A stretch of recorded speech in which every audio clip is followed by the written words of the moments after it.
wanted to talk about historical queens. Because there have been quite a few things that I've been wanting to say about many of them for a long time. And I want to start with Elizabeth I, because I know the most about her, and I absolutely adore her. She has gone down in history as... She's gone down in history in so many different ways, it's difficult to count them all. But one thing that you will always, if you watch any video about her on YouTube, I challenge you, watch a video about Elizabeth I on YouTube. One thing that will always come up is somebody saying something along the lines of, fun fact, she wore white, oh shoot, what did I do wrong? Fun fact, the makeup that she wore was made out of white lead and it probably killed her. Or fun fact, she wore so much makeup because she was actually really, really ugly and deformed from smallpox. Or fun fact, she was bald. Oh my god, that's so stupid. Etc., etc., etc. A ton of stuff talking about how grotesque this woman was and how, oh, she was so hideous, and oh, she you know, her teeth were all rotten, and people talking ad nauseum about how grotesque and ugly Queen Elizabeth was. Now, first of all, reports are that Queen Elizabeth was actually a very beautiful woman, and she was not very badly scarred, and she remained looking very, very young, well into old age. But that's not really what I'm here to talk about. What I want to talk about is, why has Elizabeth I gone down in history as being this incredibly grotesque and terrible figure? Well, I'll tell you. Misogyny. Elizabeth I was an incredibly powerful woman. And oftentimes one will see with powerful women, they are mocked and ridiculed, and people will focus a great deal on their appearance and how their appearance leaves something to be desired, and they will make them into these incredibly grotesque figures. We saw this in 2016 with Hillary Clinton. So many comments on her appearance and how she was ugly, and etc., etc., etc. And it's the same thing, I think, with Elizabeth I. Everybody talking about how she was an incredibly ugly woman because naturally a woman cannot be powerful and beautiful at the same time. Everybody wants to talk about how grotesque she was, and nobody wants to, you know, never, well, actually, in some of these videos, you will see a comment saying, fun fact, Elizabeth I was the first monarch in in history, or Western history, I'm not sure about other continents, in Western history, to introduce legislation for the relief of the poor, for the state-sponsored relief of the poor. That's something that you might see that underneath some videos about her, because I have taken to commenting that. Fun fact, Elizabeth I, first monarch to introduce legislation for state-sponsored relief of the poor. And I think that it's incredibly misogynistic that she's been turned into this very grotesque and hideous, but also incredibly vain figure of mockery. Really, I mean, I think that she's really become a figure of mockery, and I think that I just find that to be incredibly unfair and incredibly misogynistic. Also, I mean, I really don't have to go far for this one, but the theory circulating that she was a man, because of course a woman could not possibly be as powerful as she was and as self-assertive as she was. No, if a woman is that powerful, she must be a man in disguise. Never mind the fact that if she were a man, you know, being a man would have made her life a lot easier. She would have had no reason to, a man at that time, a man ruler would have no reason at that time to pretend to be a woman. Her life would have been infinitely easier if she had been a man. But no, because she was a powerful and self-assured woman, she was a man. I can go on and on and on about these about stuff like this about her. Also, the focus on why was she a virgin? Why was she a virgin? Yes, that is an interesting question, but eventually it just gets worn out. If a male monarch hadn't married, there would not be nearly so much speculation as to why. But because she's a woman and because she didn't do what is expected of women, people focus so much more on her marital status and her virginity than they do on her, the other incredible things that she did. I mean, I'm not saying she was perfect. She was not. But I think she was an incredibly amazing monarch, and focusing on her marital status, or kind of painting this portrait of her as this grotesque and hideous person, is just downright misogynistic and also untrue. And I can prove that it's untrue. For example, Elizabeth I was bald and therefore chose to wear a wig. Blatantly untrue. She chose to wear a wig because, well, she was graying. Her hair was going gray. So that could be why. It was also incredibly expensive to own a wig and to wear wigs at the time, so they didn't try, it wasn't something you'd try to hide. Ambassadors, when visiting Queen Elizabeth, remarked that her wigs were of a color which nature did not design. So there was no trying, I mean, there were all kind of shades of red, but there wasn't some sort of like, oh, don't show them I'm wearing a wig. It was a status symbol, because it was so expensive to be able to buy these wigs made out of silk and then to also perform upkeep on them. So that is more likely. Also, the incredibly high and elaborate hairstyles that became fashionable about the time she started wearing wigs. I mean, it's more practical to just have those on a wig that you can just take off and just kind of leave them styled instead of having to have your hair styled like that for hours and hours and hours. So for matters of practicality, of money, and also to hide her graying hair, she chose to wear a wig. How do I know that she was not bald? Well, in 1601, either 1600 or 1601, I think it was actually 1600, the Earl of Essex, Robert Devereux, and there's also a lot of debate on how to pronounce this man's last name. I personally say Devereux, because England was not very friendly with France at the time. I don't think that they would have gone with a French pronunciation. I don't know. That's just that's the first time I heard his name pronounced. It was pronounced Devereux, and that's just kind of stuck with me. So Robert Devereux, the Earl of Essex, who was the stepson. Some people say the illegitimate son, but that's kind of who was the stepson of Elizabeth's best and truest friend of all time, Robert Dudley, burst unannounced into her bedchamber in either 1600 or 1601, and the Queen was not dressed and not ready, and he wrote later that her hair was all about her ears, thereby implying, I mean, for her hair to be all about her ears, hanging down, that means that she had hair. Also, according to written accounts, she was not very badly scarred by smallpox. Her teeth did decay, but that was not incredibly uncommon for the time. It was also a status symbol to have kind of blackened teeth because you could afford all of this expensive sugar. Also, her teeth didn't decay until, again, pretty late in life. She was a remarkably healthy person. Oh yeah, so you have to ask yourself, so if none of this stuff is true, then you have to ask yourself, why is it that these stereotypes and myths about Queen Elizabeth keep on circulating, and we keep on coming back to this because she was a powerful woman. She can't have been, she can't have been beautiful and powerful, because beautiful women aren't powerful and powerful women aren't beautiful. She had to be this grotesque figure because a woman being powerful is unnatural. So she must have been unnatural.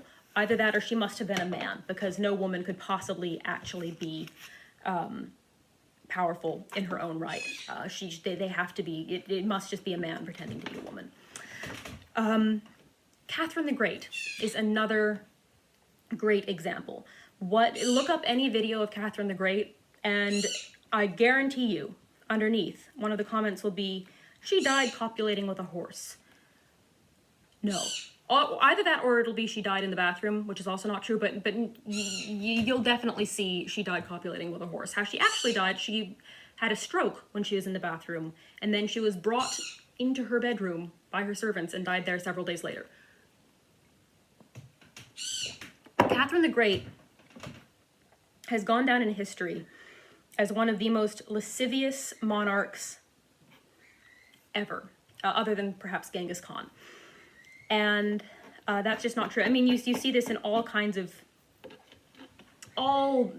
movies about her. I remember one movie in which some guy comes in angrily and says, "She just told me she's had 50 lovers in the last week." And the lady in waiting says, "Oh no, 15." And it says, "Oh, you know, this woman." Now, Catherine the Great, in reality, had 15 lovers. Hi, Editing Adelaide here. I just did some research, and it's been placed somewhere between 12 and 22. Nobody's quite sure. One of them she was definitely married to. She might have also been secretly married to another one. We don't know, because if she was married to him, it was secret. They were all at their own. She wasn't sleeping with 15 people all at the same time. She was with one guy, and then that relationship ended. Then she was alone for a while. Then she was with another guy, and that relationship ended. Then she was alone for a while, and then she was with another guy. So she was monogamous in these relationships. Having 15 stable monogamous relationships in your life by modern standards is not a lot. That is pretty normal. For some people, that is even pretty laid back by modern standards. Yet, because she's a woman, Catherine the Great goes down as the most lascivious, licentious monarch in history, because she was a powerful woman and she had lovers. Do you know how many lovers Henry VIII had? Neither do I, because he had so many that you can't count them. Do you know how many lovers pretty much any male monarch in history has had? More than 15.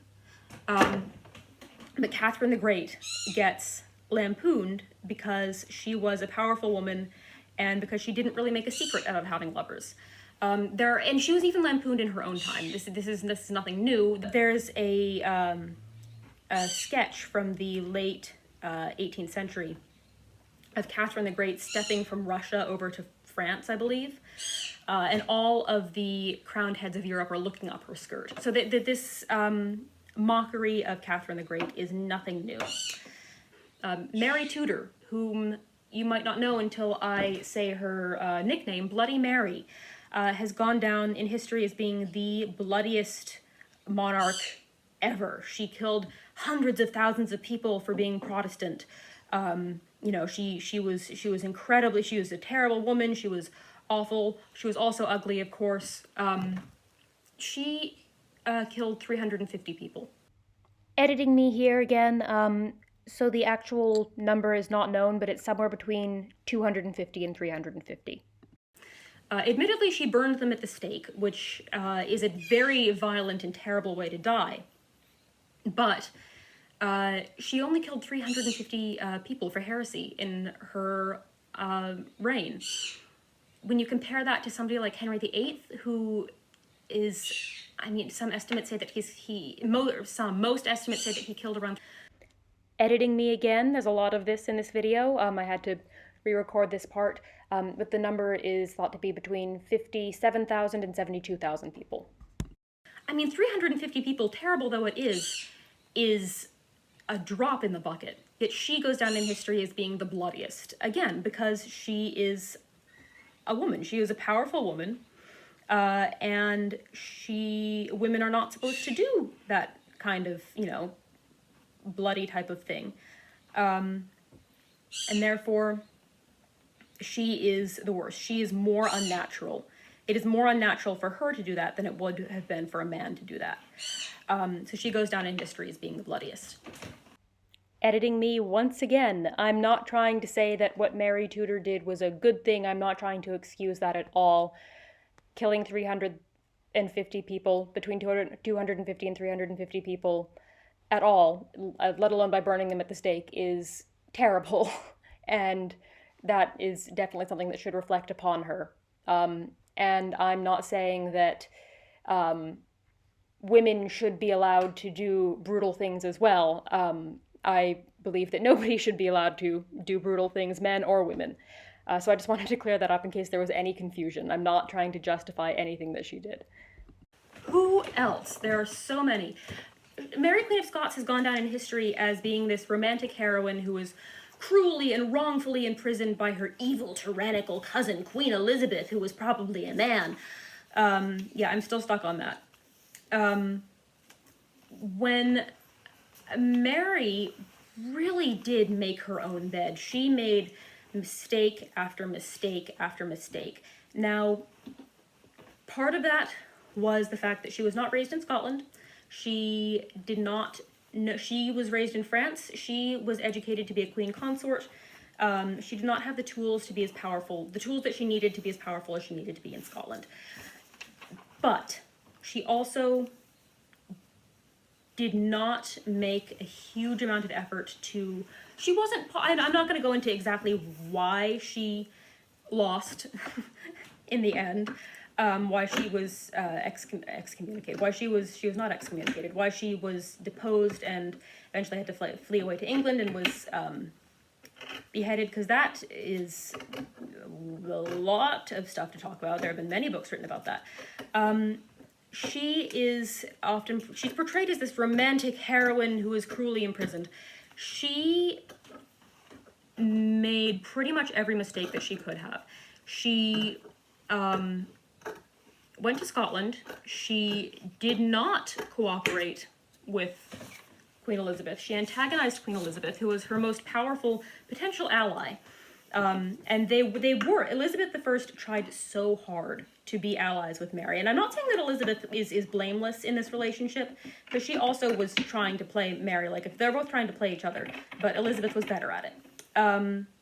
But Elizabeth really did want to be allies with Mary. Mary married Lord Darnley, and then Lord Darnley was a terrible person, and ended up getting murdered. This is basic history. I'm sure you all know about this. And then Mary went on and made the genius decision to marry the man whom everybody suspected of having killed Darnley. And Elizabeth wrote her letter and said, "Could a worse choice have been made? You could not have made a worse choice." What was the exact quote? Could a worse choice have been made to marry a man who, aside from many other notable lacks, public fame has charged with the murder of your late husband? You forget yourself marvelously, or something along those lines. And obviously this did not go over very well. There was a rebellion. Mary fled to England. It would have been a much smarter move for her to flee to France. And then she was imprisoned by Queen Elizabeth. Queen Elizabeth held her captive for 19 years.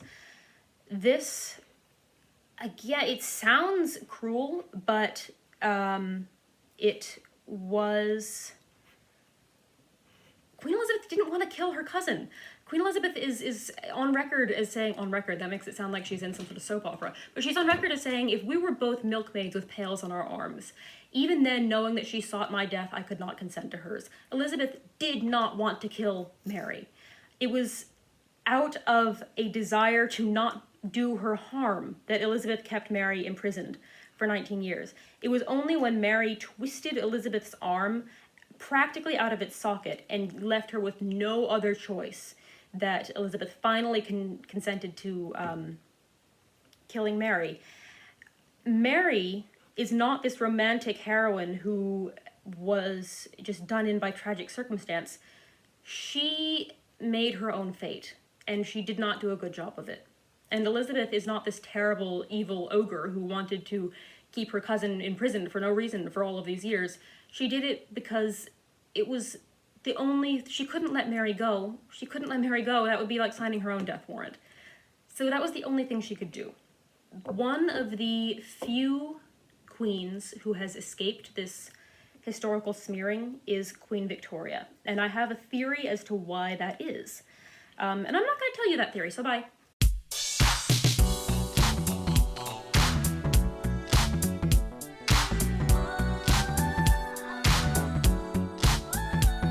I'm kidding.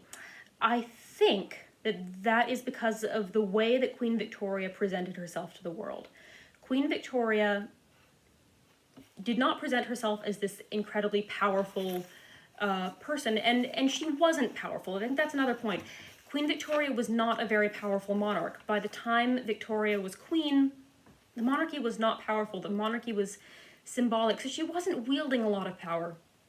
She also did not step into power. She did not like being at Parliament. She didn't really like her job, as it were. She didn't present herself as this powerful monarch. She presented herself as a grandmother, which is one of the few ways that women can have power in the past and today. To her Diamond Jubilee in 1897, Queen Victoria didn't wear a crown. She didn't wear diamonds. She wore a black mourning dress and a black silk bonnet. She was this kind of rotund little old lady, and people she wasn't threatening. And that's why she hasn't really been besmirched by history. Because she did not present herself in a way that made it seem like she was either grasping power or working for power.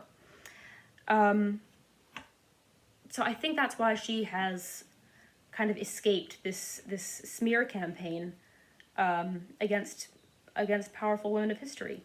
And there are many more women whom I could talk about. There's Empress Wu of China. She's a fascinating case study of a woman who's been very smeared by history, a powerful woman who's been very smeared. I mean, admittedly, she also did torture a lot of people, but she's gone down in history as being the devil incarnate, which she definitely wasn't. She did a lot of work towards elevating the status of women in China. She did a lot of work towards ameliorating the condition of the peasantry in China, and that's never talked about. There is Cleopatra, who has gone down in history as a sex symbol and not as an incredibly proactive ruler. So I could go on and on and on, but my throat really hurts. And I'm not going to. So that's my 2 cents on historical queens and why they're so often presented as either ogres or lustful ogres or innocent sheep or, sex symbols. I hope you enjoyed. Bye. The next one will be sewing related, I swear. Bye.